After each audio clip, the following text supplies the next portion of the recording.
mis un professeur de philosophie parmi mes camarades, n'est-ce pas Yannick? Je vais commencer par définir un terme avant de démarrer, parce que c'est un terme que j'ai emprunté à la Russie, qui est, comme vous l'avez entendu tout à l'heure, homosexualisme.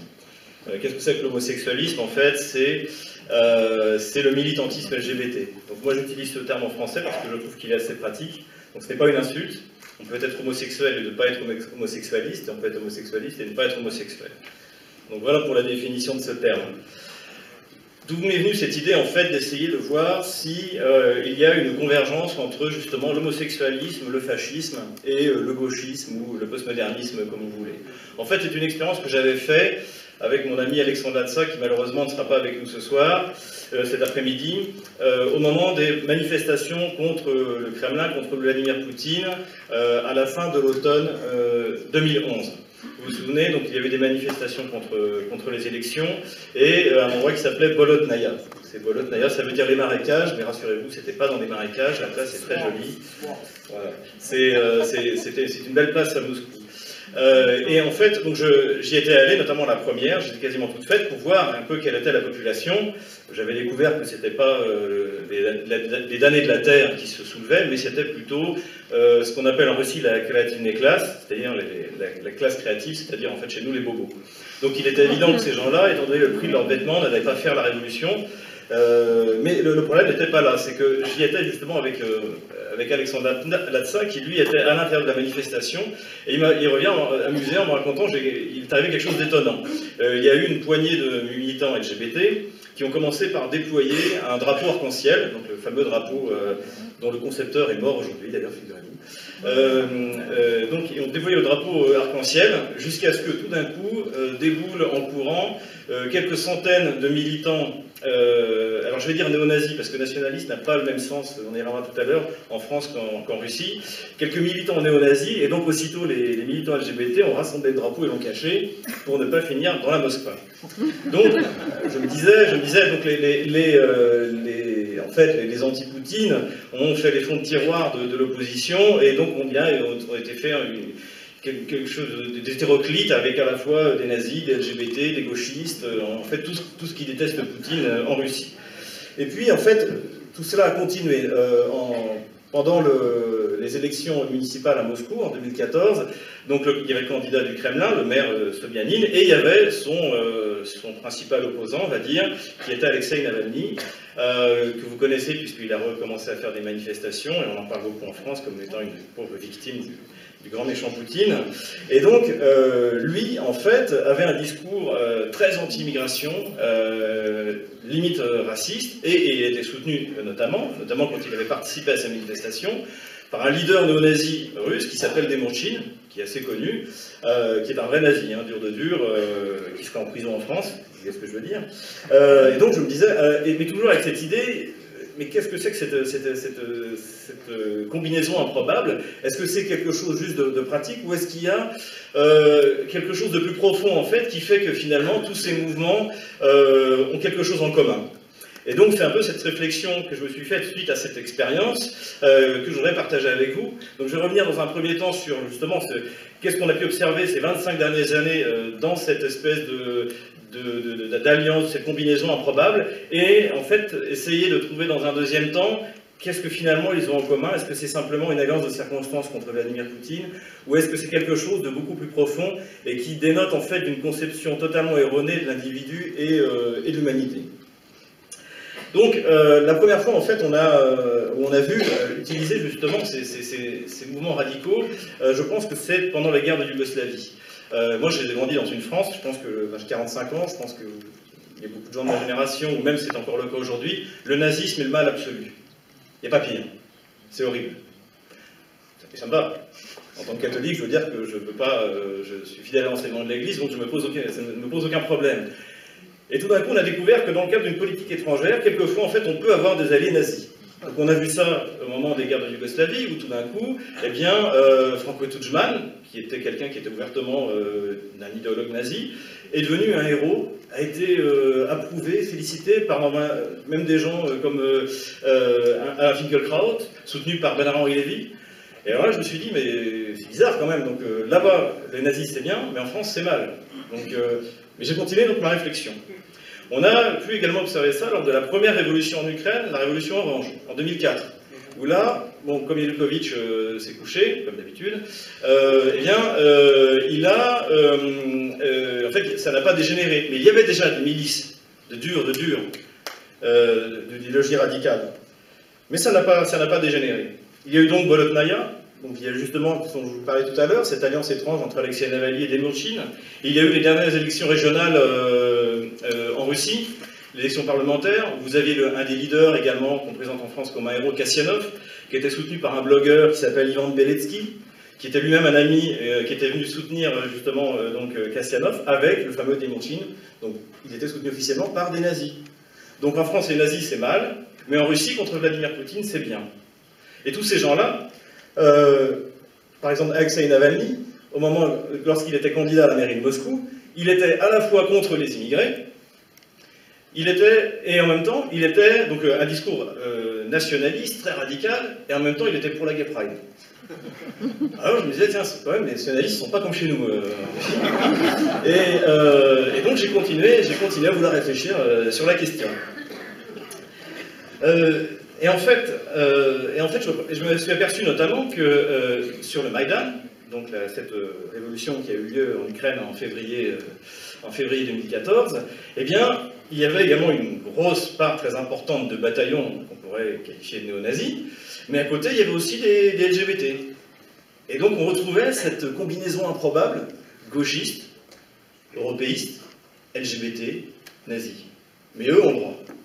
Bon, continuons. En Crimée, par exemple, à partir du moment où la Crimée a été réunifiée à la Russie, vous allez sur les sites nationalistes ukrainiens, donc c'est horrible, la Crimée, c'est plus à nous, et en même temps, vous allez sur les sites LGBT ukrainiens, c'est ignoble, désormais, parce qu'il y a une loi en Russie qui interdit la propagande homosexuelle des mineurs, on ne peut plus se balader en string, alors que la Crimée est en train de devenir un spot gay-friendly, et bien aujourd'hui, c'est plus possible. Donc en fait, finalement, on s'aperçoit que, il y a une alliance de facto qui se fait entre ces différents mouvements radicaux.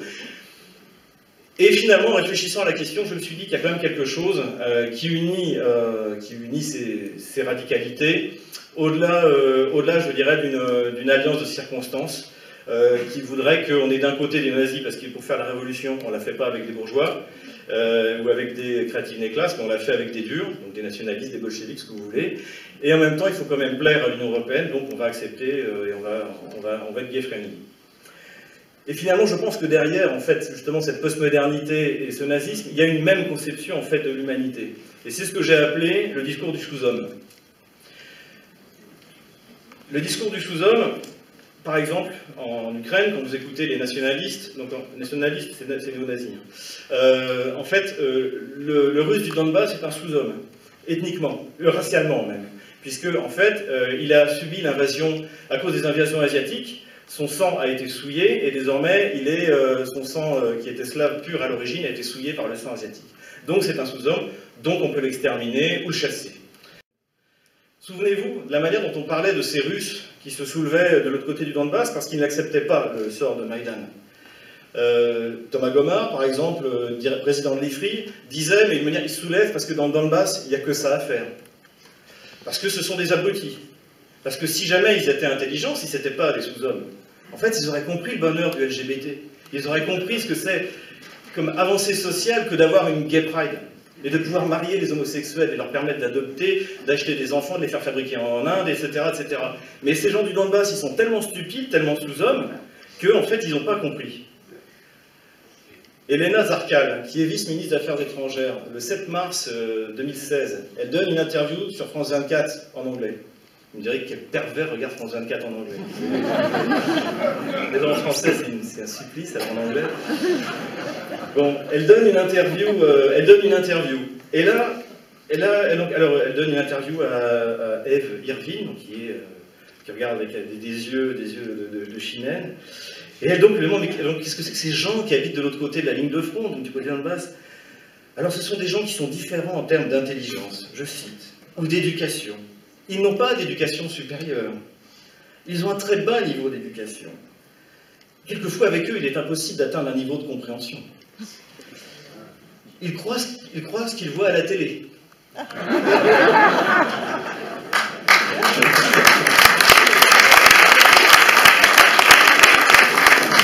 sont des zombies. Ils n'ont aucun sens critique, ils n'analysent pas l'information, il leur faut le décodex du monde. Non, ça ne le dit pas, c'est moi qui viens de le rajouter, d'ailleurs. Et donc, ce sont des sous-hommes. Mais franchement, vous pouvez encore trouver l'émission sur Internet, ça vaut la peine. Seulement la personne qui dit ça, c'est pas un fou du parti Svoboda ou Irina Farion, enfin des noms que vous ne connaissez pas. Ce sont des gens qui sont ministres, vice-ministres des Affaires étrangères. Et finalement, en fait, pour en revenir à mon idée, qu'est-ce que ces idéologies ont en commun? Eh bien, ces idéologies sont le fruit de la modernité. Parce que, en fait, ici, vous êtes tous des sous-hommes. Nous sommes tous des sous-hommes, pour eux, pour les postmodernes. Souvenez-vous des diatribes d'Alain Minc et de Bernard-Henri Lévy le lendemain du Brexit. Alors, mon ami John est parti, mais c'était des sous-hommes. Qu'est-ce que c'est que cette bande de plus de 52% d'abrutis qui votent pour sortir de l'Union européenne, qui est si génial. Donc finalement, en fait, ce que révèle en fait cette convergence qu'on a vue de fait dans les manifestations contre Vladimir Poutine, sur le Maïdan, etc., c'est cette convergence. C'est quelque chose qui est bien plus profond. Et c'est une vision d'humanité. Et c'est une vision d'humanité qui date de la modernité, à partir du moment où on a cessé de croire que nous sommes tous les enfants d'un même père et d'une même mère. À partir du moment où on a cru que finalement il y en avait qui étaient plus humains que d'autres, et il y en avait qu'on pouvait exterminer parce que leur humanité n'avait pas atteint le niveau de développement adéquat. Donc effectivement, pour appliquer ces préceptes-là, eh bien, il faut un État fort. Pour interdire aux Russes du Donbass de parler la langue de leurs ancêtres, de leurs parents, de leurs grands-parents, cette langue qui leur ouvre à la science, qui a classifié les éléments, cette langue qui leur a donné accès à une des plus belles littératures européennes. Eh bien, il faut un État fort, effectivement, un État fasciste, parce que c'est ça le fascisme à l'origine. C'est un État extrêmement fort et extrêmement violent qui s'impose. C'est une idéologie qui dépasse largement le fait des fonctions régaliennes. De la même manière que pour imposer aux enfants en France, de expliquer aux enfants qu'un petit garçon peut être une petite fille un petit garçon, il faut aussi un État très fort, un État fasciste, un État totalitaire.